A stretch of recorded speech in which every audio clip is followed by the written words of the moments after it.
On today's podcast for Inquiry, I speak with Gordon Precious. Gordon was born in Hamilton, Ontario in 1924 and has been a humanist for most of his life. As a teenager, he became a born-again Christian, but as he traveled the world, he began to question why he believed his faith was the only true one. As his 100th birthday approaches, Gordon shares his insights on vaccines, technology, humanism, and death. I'm very happy to bring you this special episode of Podcast for Inquiry with Gordon Precious.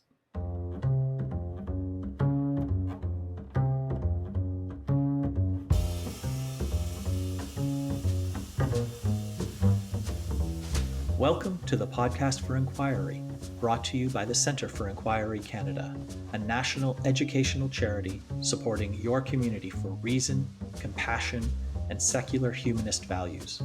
You have answers, we have questions.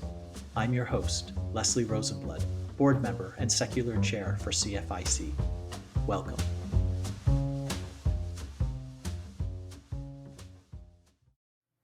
Gordon Precious, it's my pleasure to welcome you today on Podcast for Inquiry. My pleasure to be here with you. Nice to meet you on the screen. Yeah, it's nice to meet you virtually as well. I'm excited to speak with you because you are, I think, by far the most senior person I've ever interviewed. You are currently 99 years old. Is that correct? That's correct. Be 100 in May the 24th next year. Well, I hope to celebrate. I hope you're looking forward and have some great celebrations planned for your 100th birthday. Yes, I intend to invite all my family, of course, and all my friends. And right now I've got about 125 on the list, and it'll be a wonderful day. And I'm lucky. I feel just wonderful. I don't have any diseases or problems of which I'm aware, other than that I now have to use a cane to walk. But I even plan to try to get back on my skis again this year. And, oh, wow. That's very exciting. Well, I hope that be careful, but I hope that you enjoy that very much. Yes, I do. I happen to hold the Guinness World Record as the oldest helicopter skier, or I should say I did hold it, and then a gentleman from the United States beat it. He skied. I guess I was 96 when I held this record as the oldest helicopter skier. This was skiing out in the Caribous in Western Canada, in British Columbia. It was a wonderful experience. I had been helicopter skiing several times, and I think British Columbia is renowned as the best helicopter skiing in the world. So, do you have any plans to regain your Guinness title? Yes, my grandson Trevor and I, who skied together for almost all his lifetime, we're interested, and CMH, the helicopter company that has 10 or 11 lodges in British Columbia, they're welcoming me back, and we're just trying to set a date, probably next Christmas. Oh, so you'll be doing that as someone who's a centenarian. Yes, right. That's very exciting. I do work out every second day, and my wonderful partner has me walking a great deal every day in between, and I'm a lucky person to be so happy and healthy. Yeah, that's wonderful. I was fortunate enough that all four of my grandparents lived into their 90s, but none of them Oh, made it to wow. 99. Wow. So, Oh, that's pretty good uh, then. I mean, that's wonderful. I want to get like your perspective as someone who has been alive for nearly a century. You've seen a lot of tremendous change in the world and in Canada, and I want to talk about a few of those things from the perspective of someone who has lived through a lot of things that many of us, in fact, most Canadians, have only read about or learned about in history books and classes. And over the last 3.5 years, the world has experienced a pandemic unlike anything in a century. And like you were around when polio was rampant and polio vaccines, and we've seen a tremendous decrease. Polio has almost, not quite, but almost been eliminated around the world. Smallpox has been eliminated and is no longer in existence. But we've seen over the last 3 years a tremendous backlash against not just the vaccines against COVID, but against national immunization programs in general. And I'm wondering if you can share your perspective of what it was like to live uh, prior to widespread vaccination programs, your view on vaccines, and any thoughts you may have on the pandemic.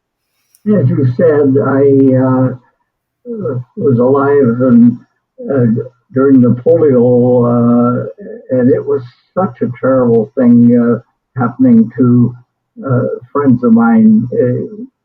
I was probably uh, in my 20s or 30s at the time, and it was mainly younger, it seems to me, teenagers who were the most susceptible to polio. And then when the vaccine came out, it was just wonderful to see it polio wiped off the face of Canadians.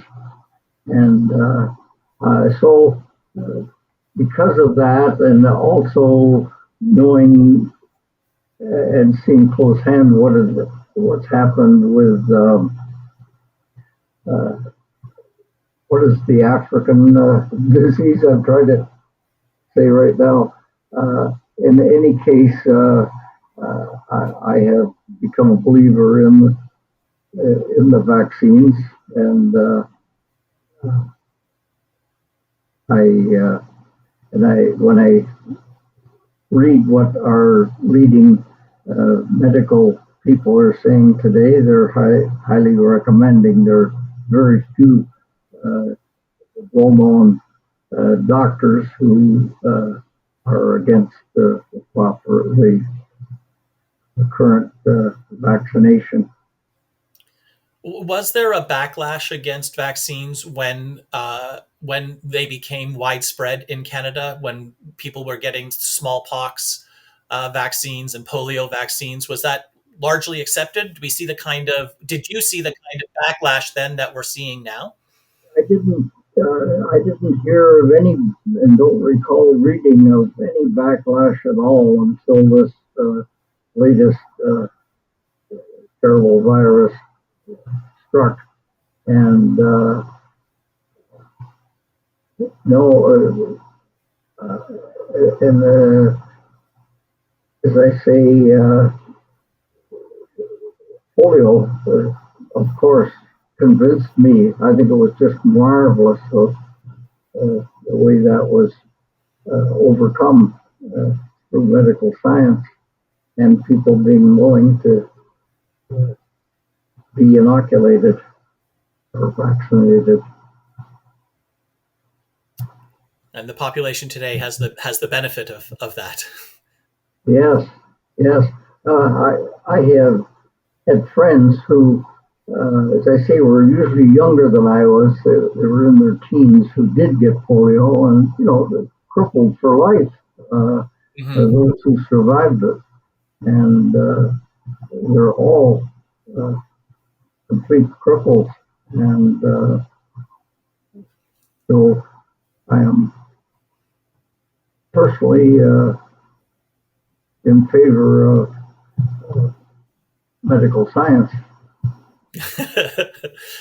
And as someone that may be drawing upon that in the coming years, I suspect that that's a very good thing. Over the course, like so much has changed in the last 100 years. I'm wondering if we can give from a perspective of someone who's lived through it, what invention or changes, uh, uh, what in science or politics, inventions and technology, what's had the greatest impact on your life and in your opinion on society at large? I suppose the greatest utensil and invention has been the iPhone. It just amazes me how everybody has a phone on their person, including the I think nearly all of the high school students, and it's just an amazing thing to me to see the broad use of phones, and I certainly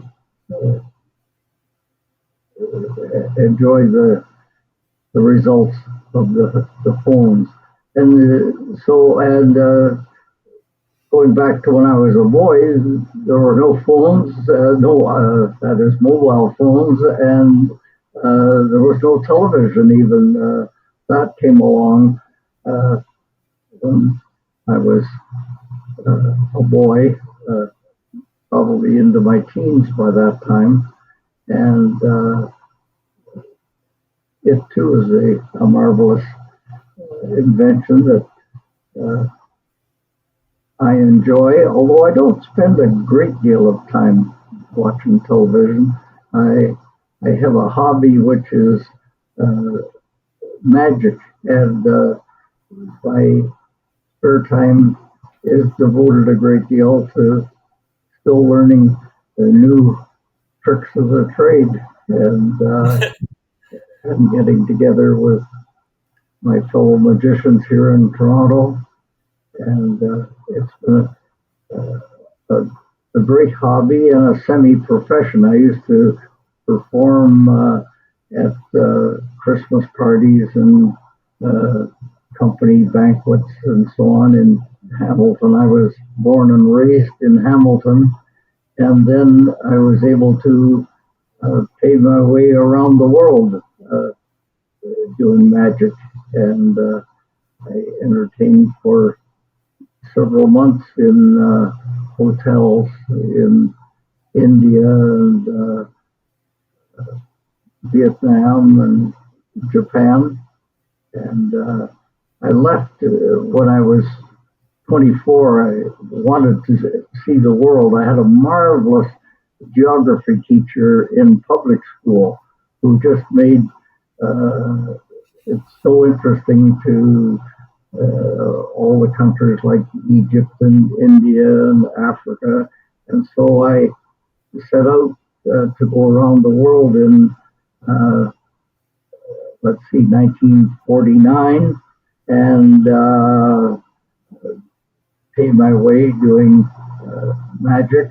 And I traveled by motorcycle from England all the way out to Beirut, Lebanon, and I stayed there for a year and taught English at a preparatory school of the American University in Beirut. And there I met a wonderful young French woman who was a teacher, and we met, of all things, skiing, skiing in Lebanon at the Cedars of Lebanon. Very good skiing there was, and we married, and then we traveled, sold a small motorcycle, and bought a bigger English motorcycle, and rode it all the way from Beirut right down to Cape Town, South Africa. So, Oh my goodness. yeah, it was marvelous. We took several months to do it, and I don't know if it had ever been done before that. And We had nothing but wonderful experience during that whole trip. And then from there, we went to India and traveled many months all through India and performing magic and watching magic by the Indian street magicians. And then we ended up back home and raised a family, three children, wonderful children, and two girls and a boy. And when they were old enough, all of them in their teens, we bought a Jeep Wagoneer and drove all the way from Hamilton down to Santiago, Chile. So all through North, Central, and South America. Wow. That You've was you've led an epic life. well. It's funny. The oldest travel agency in Hamilton had a great motto. It was "See this world before the next." I'm not too sure about the next, but it's been wonderful seeing this world. Well, let's talk about that. You currently consider yourself to be a humanist, is that right? That's correct. But that wasn't true for your No, whole life. So can you tell us a little bit about your journey to humanism, where you started, and the path that you took to get to where you are today? I had a mother who was a very, uh, first of all, wonderful person and a very devout Christian. And every morning when I'd come down for breakfast, she'd greet me with, "This is the day the Lord hath made, rejoice and be glad in it." And it's a very positive way to start the day. And when I was in my teens, late teens, I uh, became a born again Christian, devoted by uh, all my future to do nothing except what I believe Jesus Christ would want me to do. And it was, but it was, there were trying times. It's hard to be that good when there are so many things that draw you aside, such as masturbation and uh, wanting to have sex and being against the principles. And but as I say, was for several years in my teens and early 20s a very devout Christian. But as I traveled and saw and received the hospitality of uh, Muslims and Jews and Hindus and on, Buddhists and so on, I started to ask myself whether mine was uh, the only correct religion. I think it's Right. You, rather you you you saw kindness and generosity and humility and all of the virtues in a range of people, not just your fellow born again Christians. you're right. Like I was told that there'd be no chance that I could drive across the deserts of the Middle East on my motorcycle. That some Muslim would kill me and feel that he was doing the righteous thing uh, to get rid of Christians in the world. And this was, in fact, a Muslim who told me that I wouldn't last uh, 2 days traveling across the desert. Well, it turned out I traversed all the deserts of Syria and Jordan and Palestine, and later I skied in Iran and had nothing but hospitality. And so I think I think that religion really has done more harm than good in the world, uh, and I'd love to see everyone be a humanist, where we love our fellow human beings, and certainly in traveling, I acquired that uh, caring and for all of my fellow man. I don't care what race or religion or color a person is. They're all my brothers as far as I'm concerned. And but it wasn't until finally I came back to Canada after my 3.5 years of traveling around the world that I became very good friends with a professional engineer from Belgium who strangely uh, knew nothing about religion. His parents were not religious, and he had not been taught religion in school, and he was intrigued uh, by religion. And so we decided to go together to see a minister that who had a master's degree and a doctorate in theology.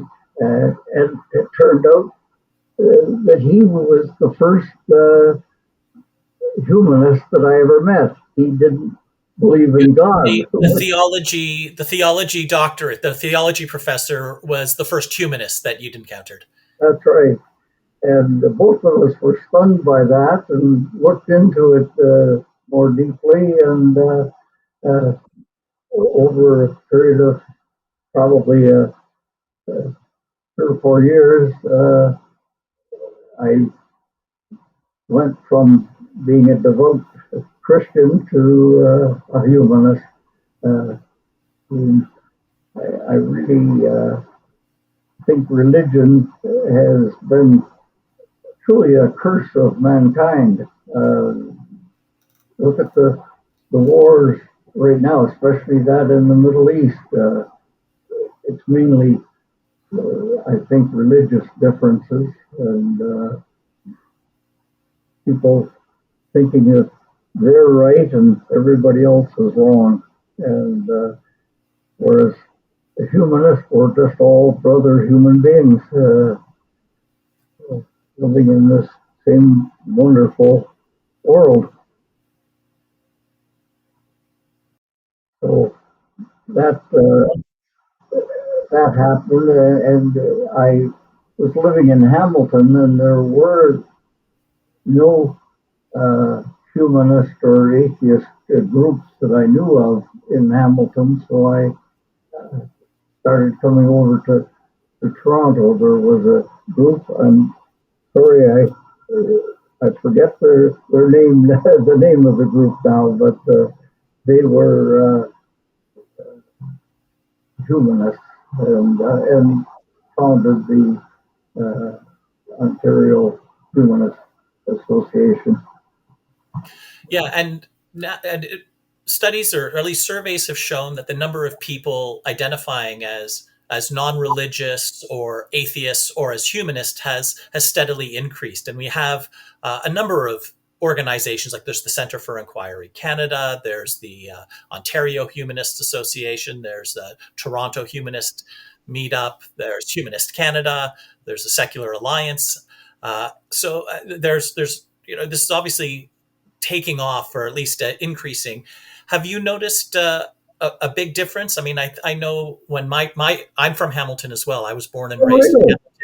3 out of my 4 grandparents are born and raised in Hamilton, and then like you, I came from Toronto via a number of other places. Or sorry, from Hamilton via a number of other countries over a course of several years, and then I've landed in Toronto as well. So it's interesting that our paths have been similar in that sense. But like I remember my grandfather telling me when he was growing up in Hamilton, he was one of a very very small number of Jews in the city. He had to lie about his name, Rosenblood, in order to get a job, just as a paper boy. Because if they knew that he was Jewish, they would never have hired him just to deliver papers to houses. But essentially, he was one of a very few number of Jews, and everybody else was Christian. And that doesn't that didn't that hasn't been my experience. Like that's I think the difference of the 60 years between when he was a boy and when I was a boy. And I'm just wondering, can you comment on essentially the social milieu of when you look around Canada today and compare it to you look around Canada when you were a boy? Uh, have things changed not just for you in terms of your journey from Christianity to humanism, but for Canadian society at large? Well, yes, like I think it's wonderful the way Canadians get along with. We have so. I would guess there's probably no country in the world that has a greater diversity of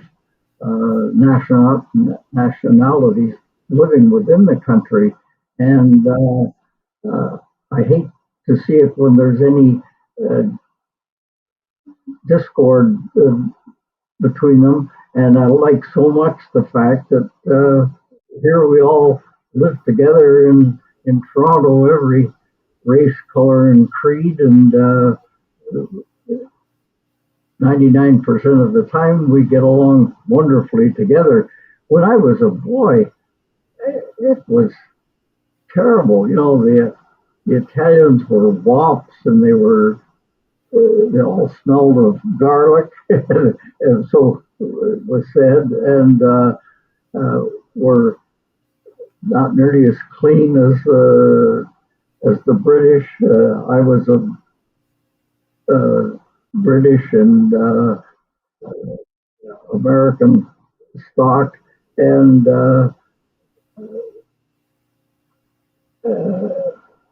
it at the time it was awful the way we same Jews were looked down upon, and almost any race, and that's pitiful. Uh, in Hamilton, I had never seen a sari, a woman in a sari, until I went to London, England, in the late 1940s. Can you imagine? There wasn't one woman that I'd ever seen with a sari, and there were only two blacks in Hamilton at that time. One of them was the head uh, director of traffic, a policeman, a big, tall fellow that everybody liked. But I'm so pleased to see that generally we all get along well together, and I am sorry to see the disturbances or the gatherings right now of those that are opposed to the Jews or the Muslims, uh, and I am I love my fellow man, and I wouldn't.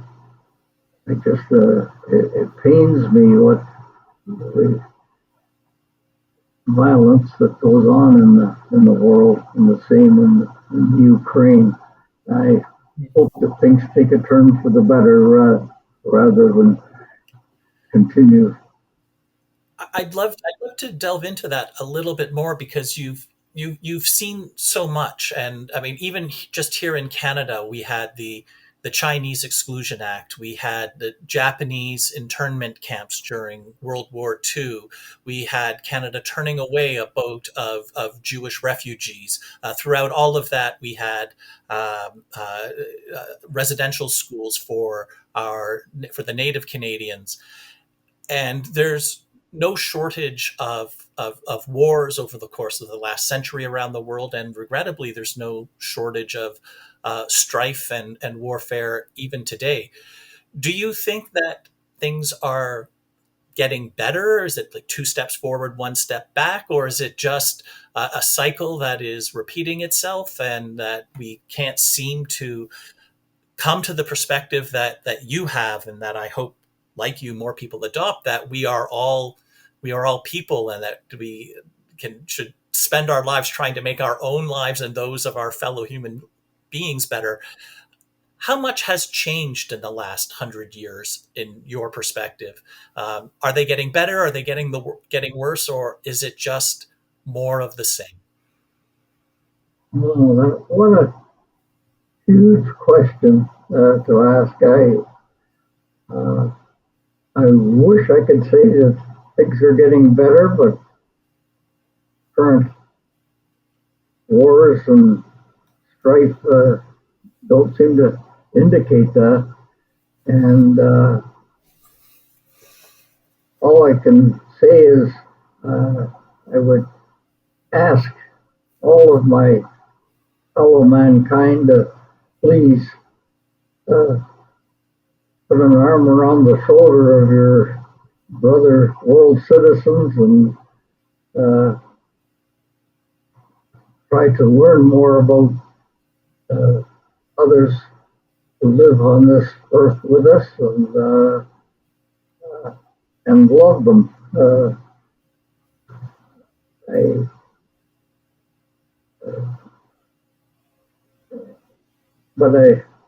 to answer the question as to whether things have improved, what a difficult time here in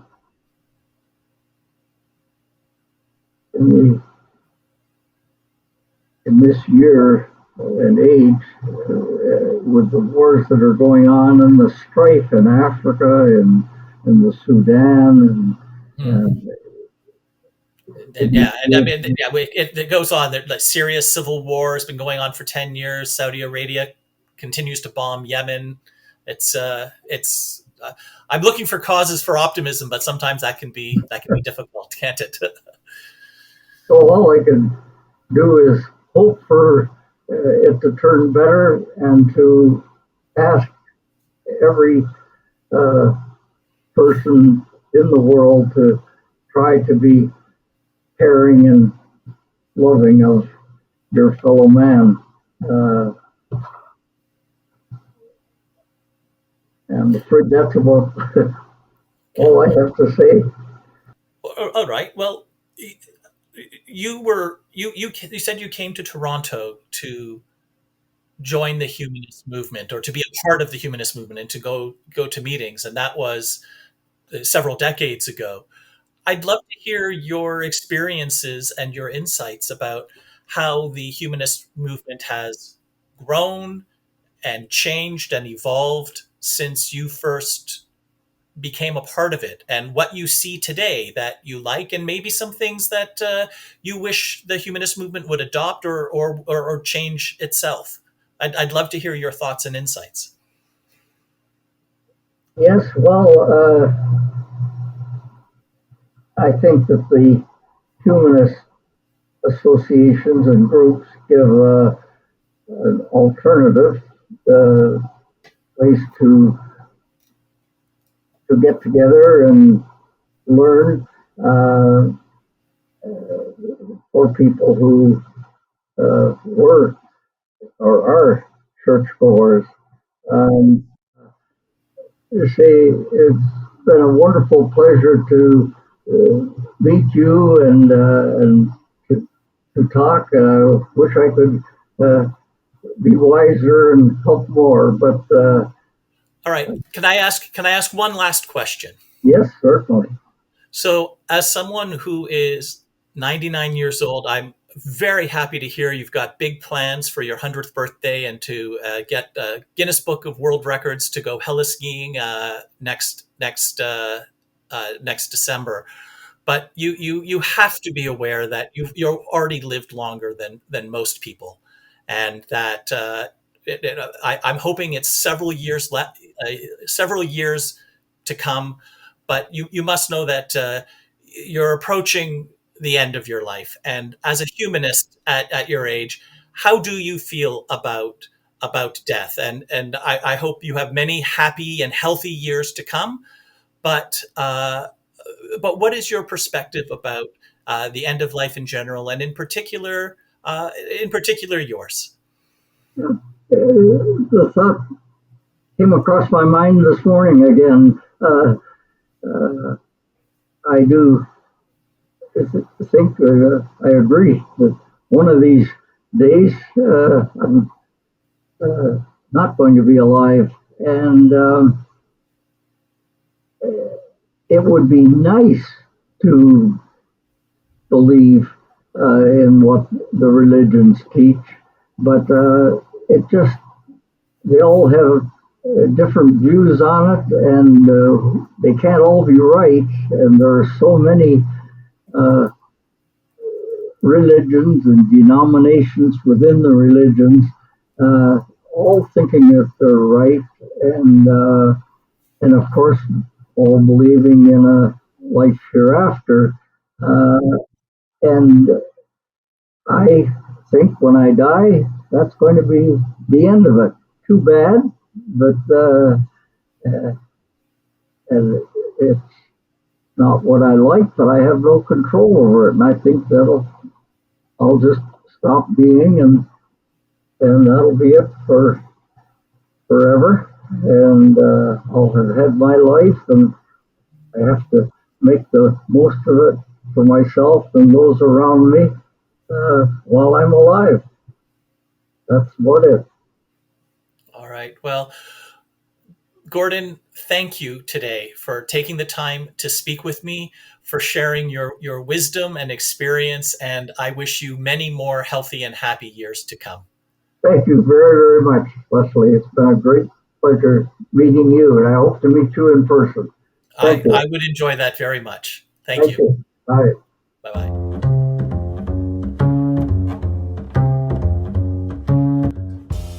We hope you enjoyed today's episode. Links for today's discussion can be found in the show notes. If you enjoyed today's podcast, please show your support at patreon.com/podcastforinquiry and give us a 5-star review on Apple Podcasts. Email us podcast@centerforinquiry.ca. We'd love to hear your perspective. The Podcast for Inquiry is brought to you by the Centre for Inquiry Canada. We are a national educational charity supporting reason, compassion, and secular values. Help us support rational discourse and evidence-based decision-making by becoming a member at centerforinquiry.ca/join. CFIC is on the web and Facebook and Twitter at CFI Canada. Podcast for Inquiry is produced and edited by Zach Dumont and Martin Zielinski. Music by Anthony Lazaro. I'm your host, Leslie Rosenblood. See you next time.